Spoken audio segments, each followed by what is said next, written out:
invocation, et comme la réponse était pour les invoquer.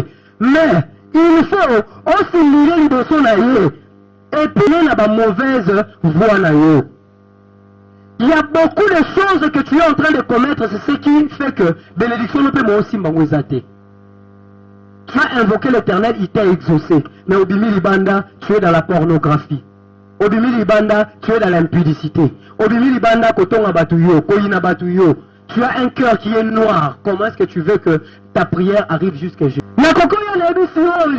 On le dit Amen. Mais tant que tu autre chose, on le papa na tegi biso kosaki. Or, na kosioté, tu dois changer certaines choses. Il y a certaines choses dans ta vie qui doivent tomber pour que tu puisses obtenir ce que tu veux. Et dans la vie chrétienne, ça fait 10 ans, ça fait 5 ans, ça fait 3 ans, mais tu restes toujours la même personne. Ce qui bataille, va sonner sur le quartier, Yosa. Bateau la zobo ma quartier, ce qui n'a qu'une doki, ce qui n'a pas la quartier. Mais à l'église, tu t'es maudit à chaque fois que tu pries.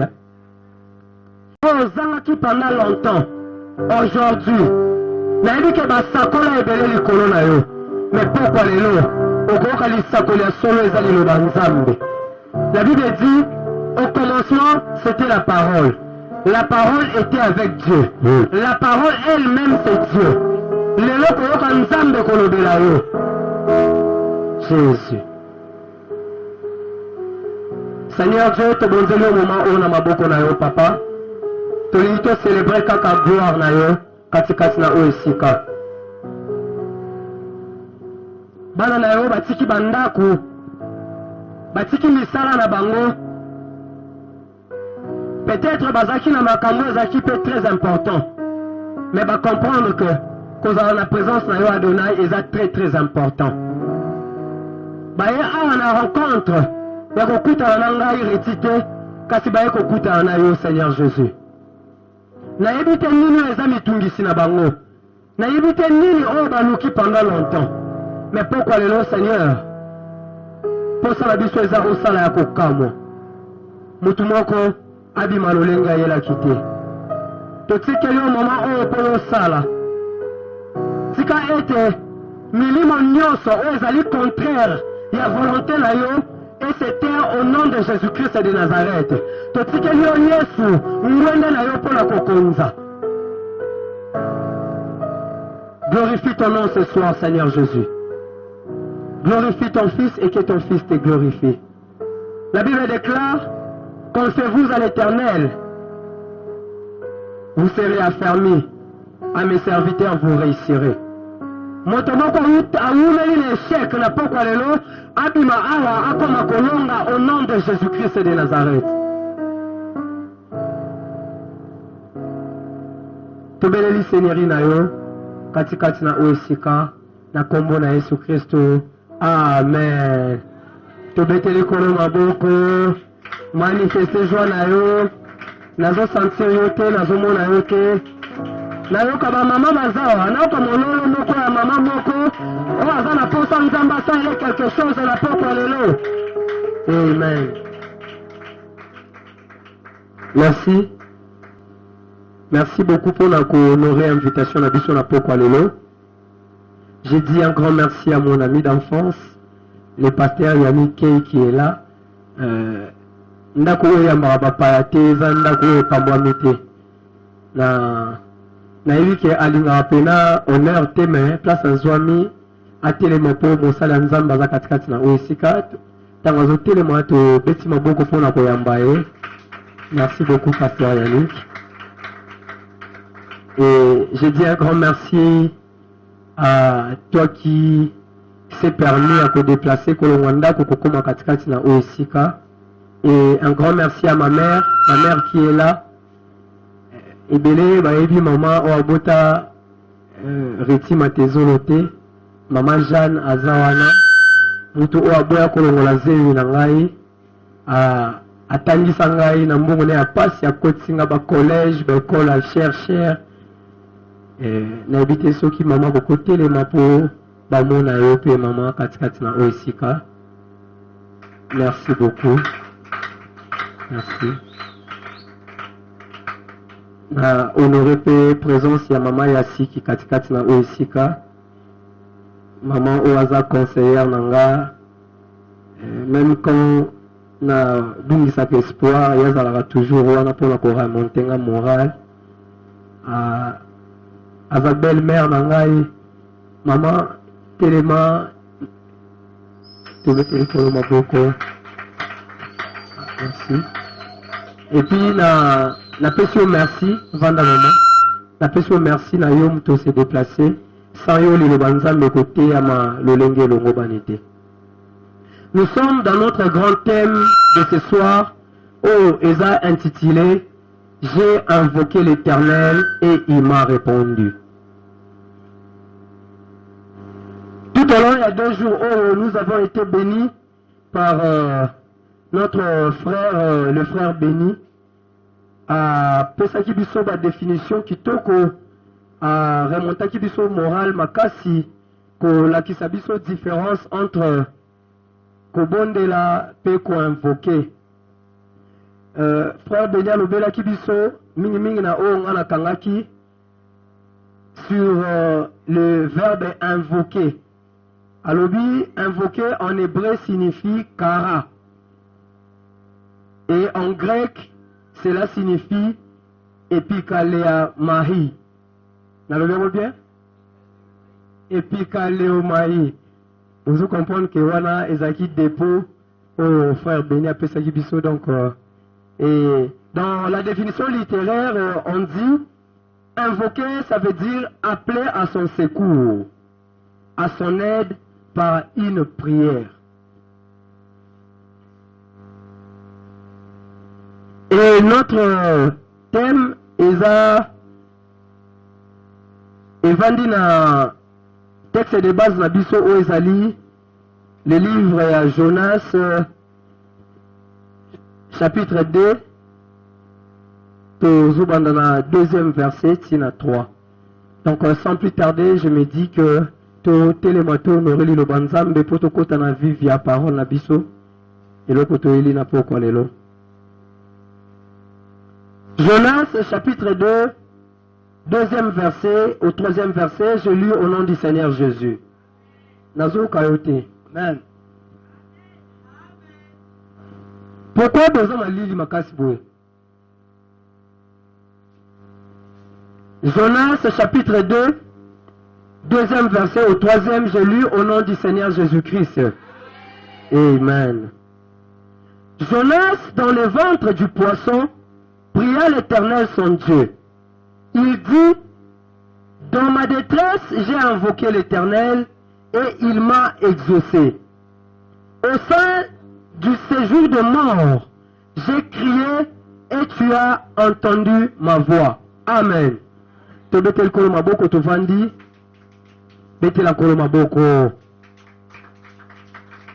Amen. Ce soir, Dieu m'a mandaté pour quelqu'un. Naye pona batunyo sauté. Naye pona yo oko zala profondément ébloui na message ya pokwa lelo. Nalingi o se connecter na molimo santu aza katikati na o esika po message ya lelo oyo kango lokola ba prédication nyonso te. Des fois toyaka na présence ya Nzambe lolenge moko yango zomona makambo ebele na vie na biso ezo changer te. Oye awa pona réciter, oye kokutana na le roi de rois. Soki ozondima koye kokutana na le roi de rois, fongola motema na yo. La Bible déclare atelemi liboso motema na yo azobeta. Oyo nyonso kofongola motema ye akokota. Pourquoi lelo je veux que otika motema na yo ye soit kota de façon que obima pamba te katikati na o esika. Jonas dans le ventre du poisson pria l'Éternel son Dieu. Nalibumu ya mbisi abeleli yawe tata o azali nzambe na ye.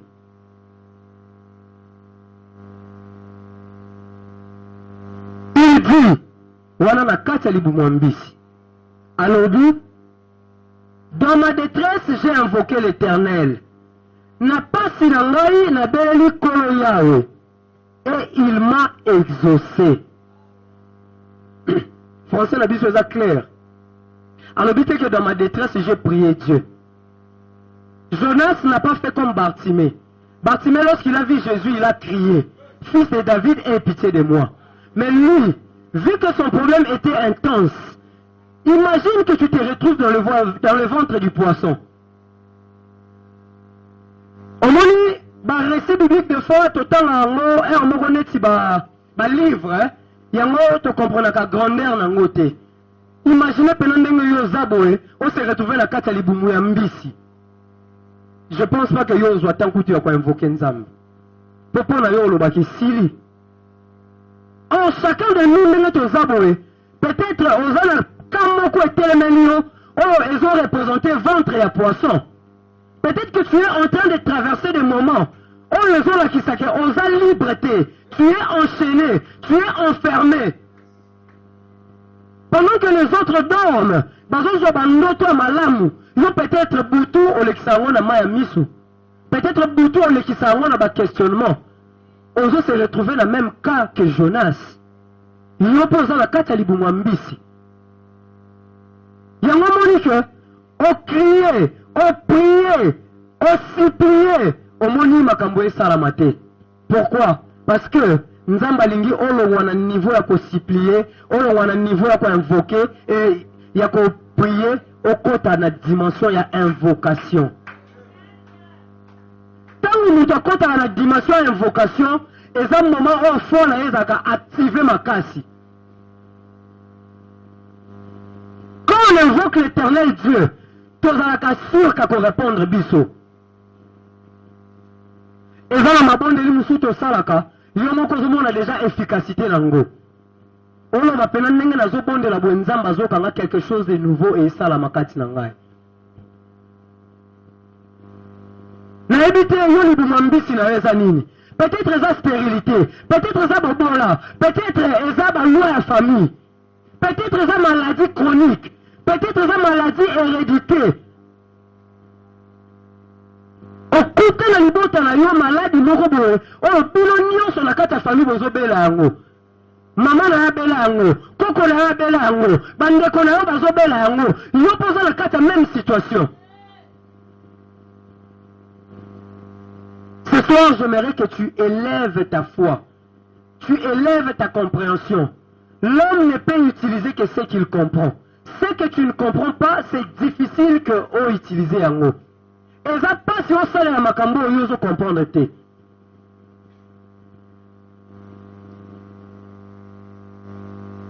Dans le ventre du poisson, Jonas pria à l'Éternel son Dieu. Il a commencé par prier. Aux hommes étape en ondengeza, abandi la prière, ndenge yo po bondelaka. Mais tout à la deuxième, alors dans ma détresse, j'ai invoqué l'Éternel. Donc après quelque temps, à comprendre que nazo bondela langa, mais dimension le problème langa, et c'est la tena bondela, et c'est là que na comme invoquer Yahweh Tata. Bah définir biso invocation awa, selon dictionnaire, c'est appeler à son secours, à son aide par une prière. Ozobele la mutu abikisayo na kolandisa malibondeli na yo. Mais moi, je l'ai défini spirituellement, l'invocation, c'est l'effet de multiplier des prières intenses, des prières qui sont capables de débloquer des vies. Maloba oyo kotata balate maloba oyo yo moko dit que quand tu le dis, obi m'appelle kata ba chaîne wana. Tu n'as pas besoin à tout moment de chaka le boko. Tu n'as pas besoin à tout moment on est un moment na yoka kana ko bondela. Likolo parce qu'il y a d'autres personnes à bondela ranae. Mais la Bible déclare, la prière fervente du cœur, c'est ce qui délivre l'homme. Est-ce que prière ne wuta na sia motema? En d'autres termes, invocation na yo ne ko sala ke nzambe tata asala na kati ya kana yo. Na problème ozole kisa. Est-ce que là-bas problème au lekisaka? Au côté de la dimension nini ya prière. On sait la kaka prière ndenge balakisa yo. Notre Père qui est aux cieux, que ton nom soit sanctifié. Ou encore, la dimension de la prière, pour comprendre ce que tu es en train de lire, ce que tu es en train de réciter. C'est ce que Jonas a fait. Nakana on a pourquoi lelo. Yeba que eza pamba mutu ozo multiplier ba veine redite. Balobi deux fois okoki ko banda ko loba malobe belé mais au monde appelle l'autre côté. Il y a des moments où tu restes silencieux. Mais là c'est à silence on a osa la prière ou ils ont la possibilité à bouger ton éternel.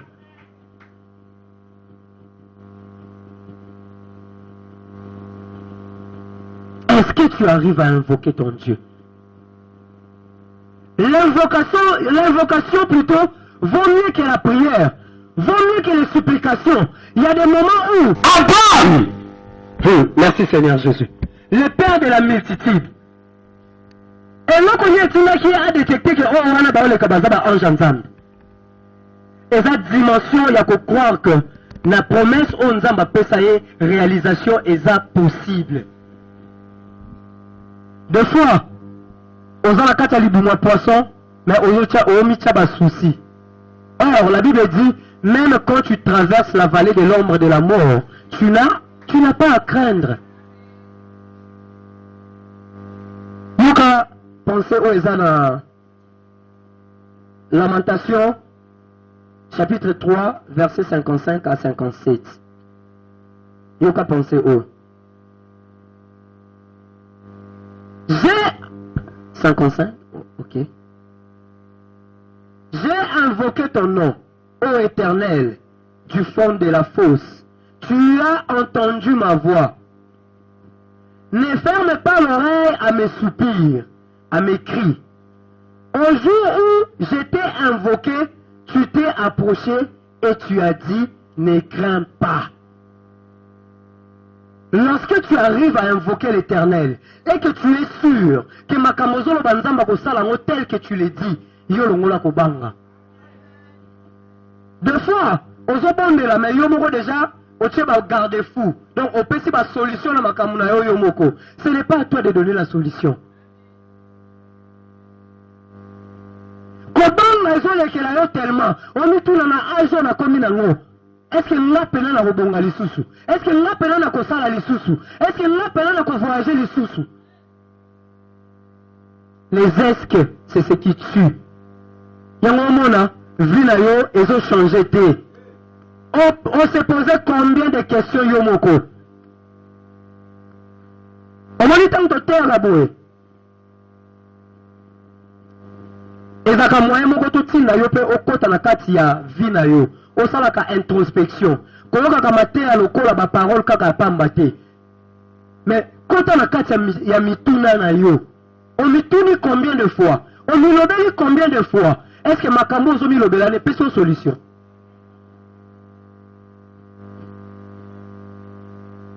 Celui qui invoque Dieu doit être sûr que l'Éternel Dieu va lui répondre.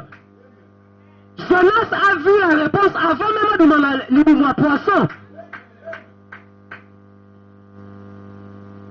Alobi, na invoqué payé à Yano Lingaye. Nazo déclaré la vie à Moutumoko na pokwa lelo. Tika ete tango zo invoqué nzambe wana, ayano la yo, na problème na yo, au nom de Jésus-Christ de Nazareth. Naba montagne, où ils ont s'élevé la vie na yo. Naba montagne, où ils ont s'élevé la libara na yo. Kolo akota likamona yo, ozo a réponse na yo, au nom de Jésus-Christ de Nazareth. Élève ta foi. Élève ta foi. Élève ta foi. La foi est le fait d'être digne de confiance et aussi le fait d'être plein de confiance. Est-ce que na invocation na yo, vous assure que nzamba osale la yo? Et puis eloko nini oyo ekoki kotinda nzamba sale la yo? Des fois nous demandons beaucoup à Dieu. Nous aimons Dieu seulement quand il nous bénit. Mais quand il nous interdit des choses, nzamba comme compliqué, hein? Ah, makambo nzamba openga na yebela hango bote. Yo yebela hango ndeni. Tawa sala mokile yo zalaka. Osimbisa ka ni libanga to ma indenge zakana.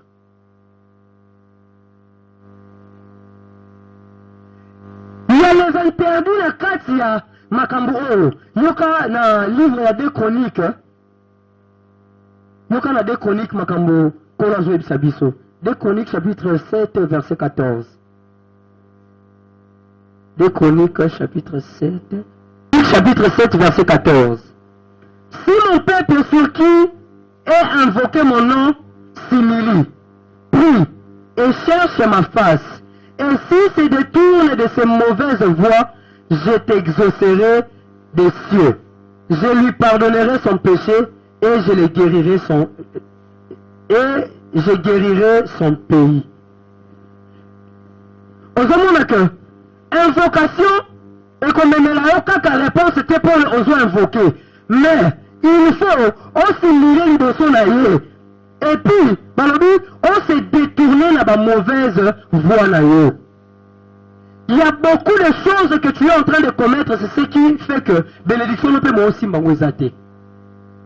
Tu as invoqué l'Éternel, il t'a exaucé. Mais au Bimi Libanda, tu es dans la pornographie. Au Bimi Libanda, tu es dans l'impudicité. Au Bimi Libanda, Kotonga Batuyo, Koyina Batuyo.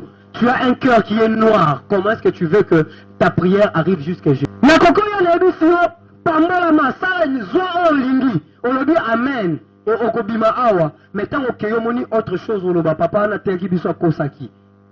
Or, na kosioté, tu dois changer certaines choses. Il y a certaines choses dans ta vie qui doivent tomber pour que tu puisses obtenir ce que tu veux. Tu es dans la vie chrétienne, ça fait 10 ans, ça fait 5 ans, ça fait 3 ans, mais tu restes toujours la même personne. Ce qui batangi basoni sonia quartier yozali.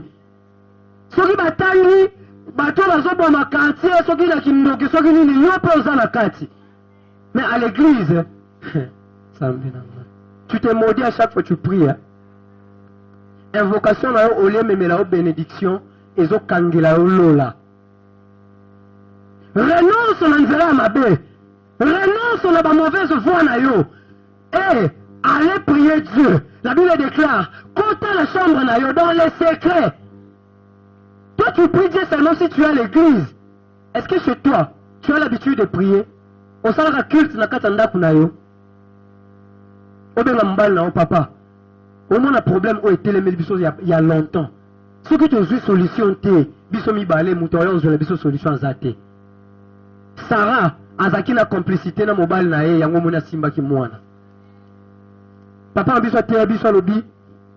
Tangu ba ange ba sakoli ba obi kaka na eleko oyo. Sarah yo okomema mwana. Sarah place azaki na cuisine aseki. Kosekana ezaki synonyme ya kosemoke na ba ange te. Mais amona ki mwana na kokota na kati ya libumu na ye. Quand il y a des choses qui ne marchent pas, dans la prière, vous déclarez, vous obondez la papa, et l'oko onto limito kata yango, singa oi kangibiso ya longtemps, kozanga musala on a lembi. Plus tu entres dans la dimension, plus Dieu va t'ouvrir les portes. Certaines portes restent fermées. Or, la Bible dit dans Apocalypse chapitre 3, je pense c'est dans le verset 16. L'Éternel Dieu laisse devant nous une porte ouverte que nul ne peut fermer. Porte ya lipamboli na yo efza ya kofongwa muto okangangwa zate. Porte ya bénédiction no muto okangangwa zate. Porte ya kobota no muto okangangwa zate. Ya kobala no muto okangangwa zate. Au nom de Jésus-Christ de Nazareth. Es-tu conscient de cette vérité? La Bible déclare, vous connaîtrez la vérité et la vérité vous affranchira. Est-ce que toi, toutes les vérités de la Bible que tu lis, et puis ça caillot affranchissement, ou encore autant la Bible ou quoi, un journal, jeune affaire. Est-ce que autant la Bible, au sein de la rappel ma la Bible, wana? Il y a une différence entre koye banako sala. Tu peux connaître une vérité, mais ce que au sale la moté, guérison et tarder. Et puis nous avons aoni na kosalela ona luté pourquoi pas moni na comprendre té. Si vous êtes reconnaissant dans de petites choses, le bon Dieu va vous ouvrir de grandes choses. Et tu es reconnaissant de tout ce que Dieu a fait dans ta vie. Est-ce que vous avez moi part la reconnaissance? Pour nous qu'on est là, quand on a quatre motema na yo, qu'on est là et range tellement motema na yo, moyen couteau, on reconnaître ta bola mwanzambe kati nous ezate. Toi-même tu es conscient. Mais est-ce que aujourd'hui matin a problème aux autres qui ça? La vallée de l'ombre de la mort aux autres traversés. Aujourd'hui matin que nous avons la mort quoi qu'au cas moi. Ceux qui après ça qui ont libala, on a sûreté qu'au bout de ça. Ceux qui après si au bana, on a sûreté qu'après ça un moyen à coller sa bango.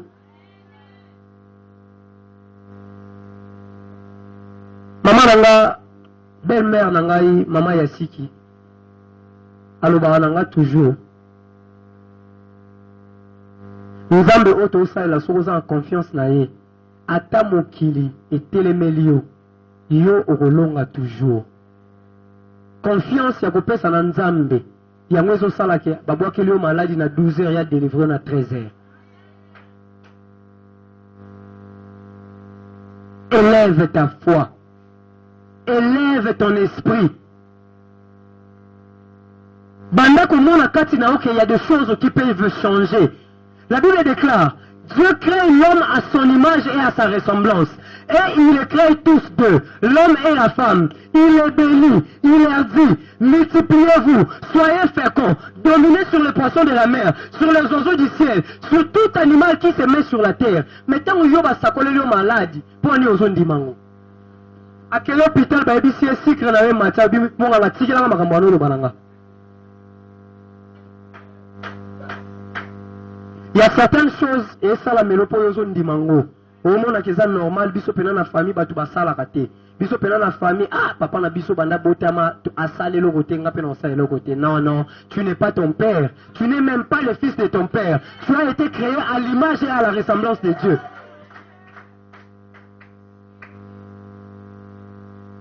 Prends conscience de ton identité. Connais-tu ton identité? Ce que tu as mis dans Genèse chapitre 1er, au monde Nzambazo Lobana Molimo, alors créons l'homme à notre image et à notre ressemblance. Mouto Liboso Nzamba Keraki Nanu na Molimo. Parlant de Nalo Manonimi, tu n'es pas le corps matériel que tu es, que tu vois que tu es là. Au Salomon na molimo pour matériel au latayango. Na chapitre 2 de balobi, Nzamba zu putulu a sali forme ya mutu. Mais on existe qui déjà na molimo. Na molimo bakolo banoke yo esimbate. Et na nzoto plutôt. Bakolo banoke ko simbate. Mais oyebi ke na esprit oza likolo. Parce que la Bible déclare en réalité dans l'homme, c'est le... On l'a pas mbola.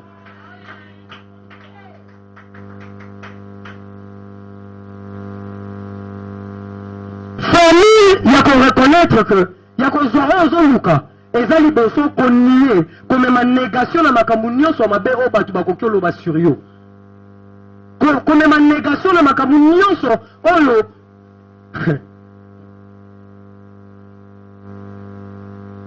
moi qui vous parle touti na libota moko omona eloba na ngo frère Béni mutabwaka ngana maya zate. Oye bato taela nani? Noko abongate. Papa leki abongate. Siko yo, soki po cheka la conscience na oke biso pena na famille batu babongate oko bongate. Ezate po Nzamba lobi po yo moko lobi yango. J'étais dans la dévergondage comme tous les jeunes. Aujourd'hui, je peux te prêcher la parole de Dieu. Mais avant, nazaki omela masanga peka lokwa baninga mususu. Nazaki omela bangi ka lokwa baninga mususu. Mais lelo, nakote ya oli lo banzambe. Pourquoi? J'ai rencontré Jésus. Jésus m'a dit, omoni famille na yo, tala banoko na yo, tala batata na yo, mutabonga zate. Bango nyonso balandaka vio yo zolanda. Ya mema batu na baba komelisa bango masanga. Mais mikolo ekoya, okokotala susu bato anayomesa bato bamasanga te mpo obanomi lobela nga bato nalomesa bango masanga ndeni bakomi na bajipe ndeni bakomi otonga soki oreconnaître nga te. Dieu, quand il veut te bénir, il ne regarde même pas les griffes de ta famille. On a besoin de ma famille et tombe-moi déjà. Nabi Sabanina a avantage aux Mobola que Mobola comme un riche. Riche jamais comme un rassou riche. Moi, la riche, elle a héritier. Elle a richeté. La circonstance où ils ont qui ça, nous avons la possibilité à que ça que au monde a le beau qu'on a eu. Seulement, entre dans la dimension de la prière. Approfondis la prière. Approfondis ton intimité avec Dieu. La Bible déclare prier sans cesse. N'attends pas seulement que tu viennes à l'église pour prier. Même quand tu es en train de marcher. Même quand tu marches, fais-le. On a quatre bis. Au moins, si j'ai des prières, moi, Mathieu. Comme ça, la moto dérange, baninga, pour voir qu'on est occupé. La Bible déclare même secret à motema na biso nzambe nda yebi yango. Longola ko banga na situation ozolekisa nzamba za possibilité ya ko changer yango. Oza na possibilité yo pe o vivre bolamu nzambe. Oza na possibilité lobi pe tanga batanga ba famille etombwama famille na opeza la famille bénie. Tika ko tsa ba limite. Bana ba parents ba liemanga bana ba wokingai wana zaki Yesu na yakite. Mais si quand Jésus est venu, la Bible déclare sur la croix il a vaincu la mort, il a vaincu la maladie, il a vaincu les péchés, il a vaincu la stérilité. Pense à l'œuvre de la croix. À chaque fois que Kobanga est là yo, yebisa nzambe. Muto ndimi ba boma epona yo na ngai. Yo monde oza bo okokakuti kopesa vie na opona yo te. Pona yo moko okopesa vie na ote, pona yo moko. Bosko pona mutu. Mais lui, il a accepté. Babomaye, afingama, babwakela esoi, po yo obengama mwana na nzambe.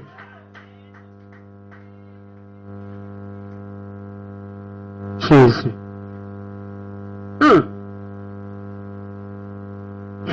Nazomona bange ya nzambe kozinga esika oyo. Nazomona bange ya nzambe kozinga esika oyo. Trompette moko ezobeta. Problème na yezo za solution na pokwa lelo. Problème na yezo za solution na pokwa lelo. Na yebi soki eza finance. Na yebi soki eza kobota. Na yebi soki eza kobembuka. Mais nzambe azopesa yo yango na pokwa lelo. Soki ndimi so yango au nom de Jésus.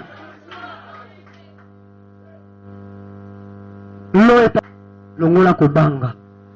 Ne crains rien. Ne crains rien. Aie confiance. Aie confiance. Voyez que nous, ceux qui ont peut-être depuis quand au bout de Koufa. Ou encore quand on m'a dit que du pays de Kaolongwana. Na ba jeune fille à l'élo.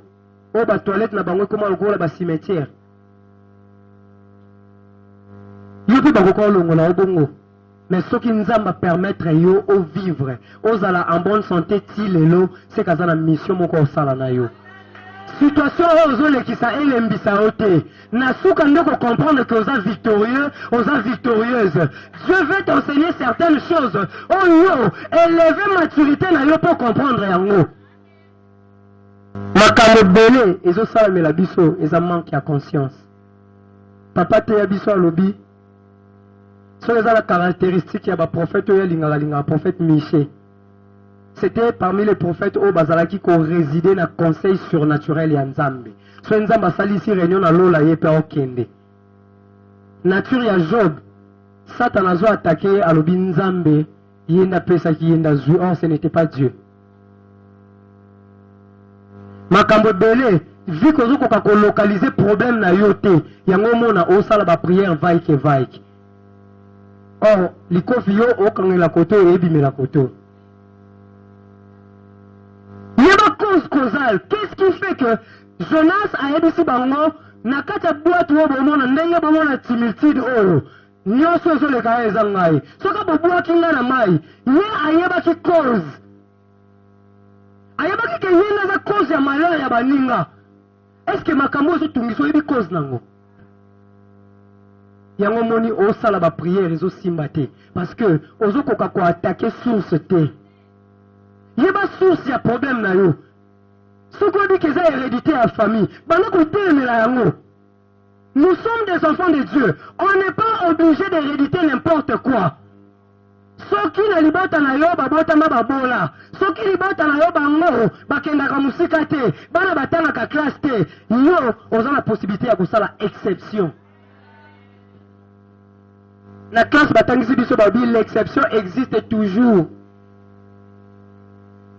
L'exception existe toujours. Est-ce que es-tu conscient que tu peux aussi être excepté na malheur ya libota na yo, excepté na malédiction ya libota na yo, na pauvreté ya libota na yo? Jésus. La ma place est mieux. Nous allons invoquer Dieu. Nous allons invoquer Dieu. Na ebite nini oyo memio katikati na oisika. Régine, habité sur une beaucoup déplacée. Nous avons besoin d'un problème ni aux télémé là yo. Papa lobi Goliath na Bible so yoki ba lobi abunda ba guerre rebelle mais tout monde até. Mais David kala na muke na ye ba bisa biso panza lion. Apanza ours. Problème na yo ezo impact pozo mona monene nango. Omona nete lekio na mulai bande kwa David ba aza mulai aza géant ba philistin ningi yo po mona problème na yo bande ko minimiser problème o ezolekela yo yebisa nzambe ngana ngai. La Bible déclare dans ma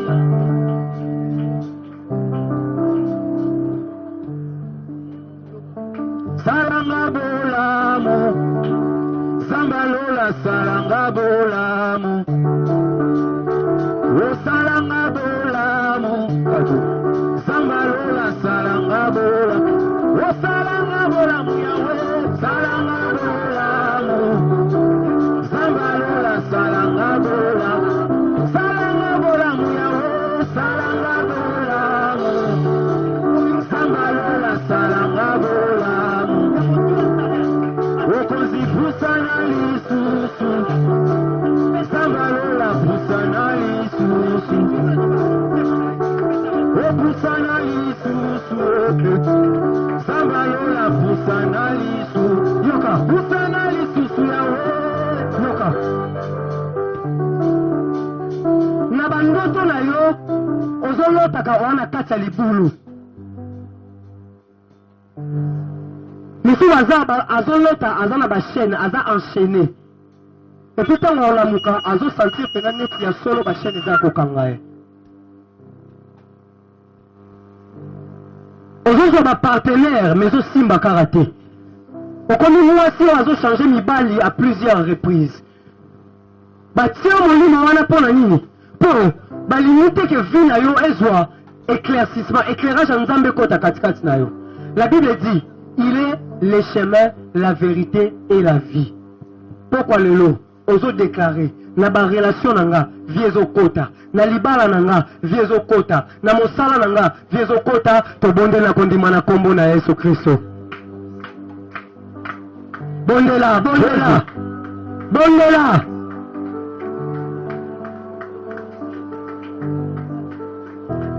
Dieu. O Zambe malamu, Zambe malamu, O Zambe malamu, malamu we malamu, Zambe, Zambe malamu, Zambe malamu, Zambe malamu, malamu, Zambe malamu we, Zambe malamu, Zambe malamu, Zambe malamu, malamu, malamu.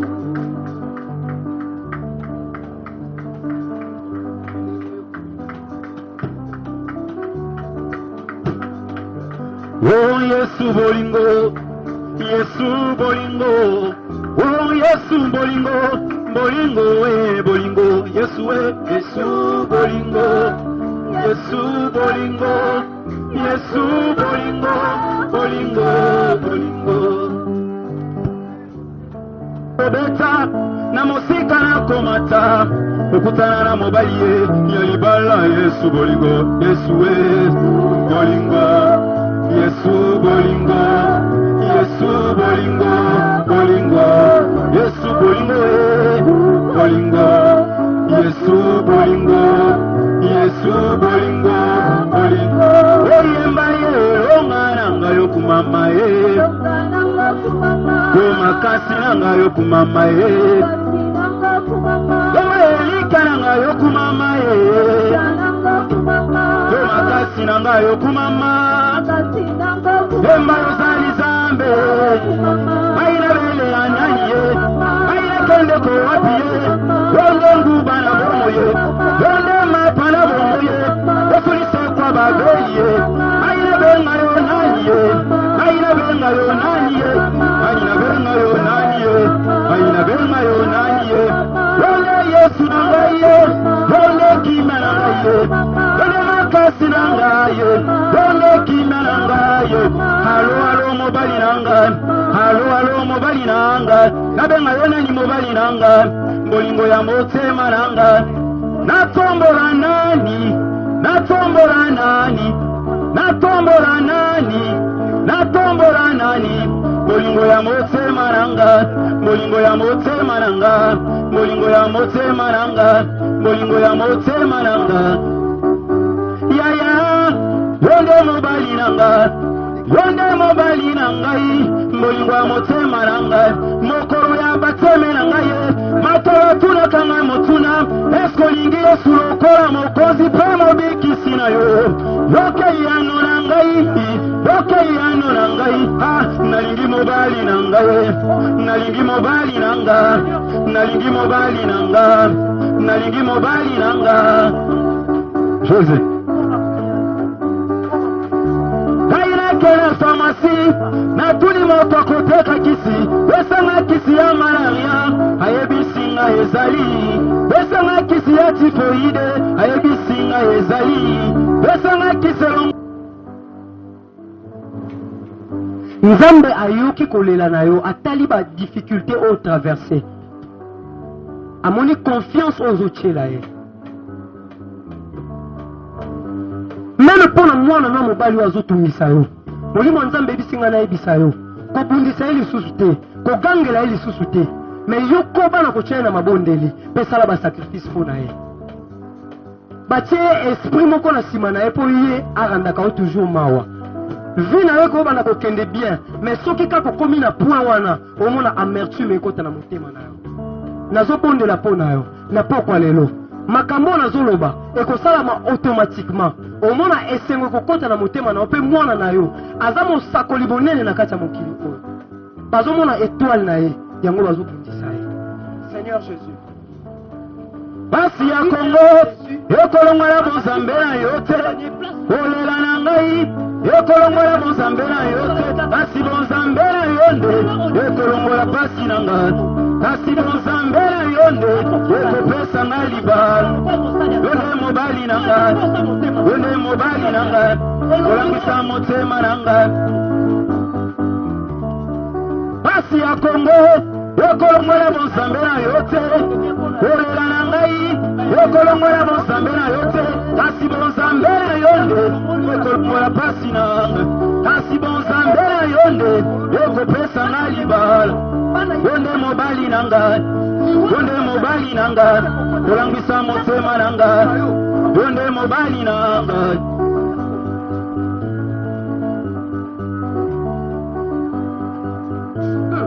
Jésus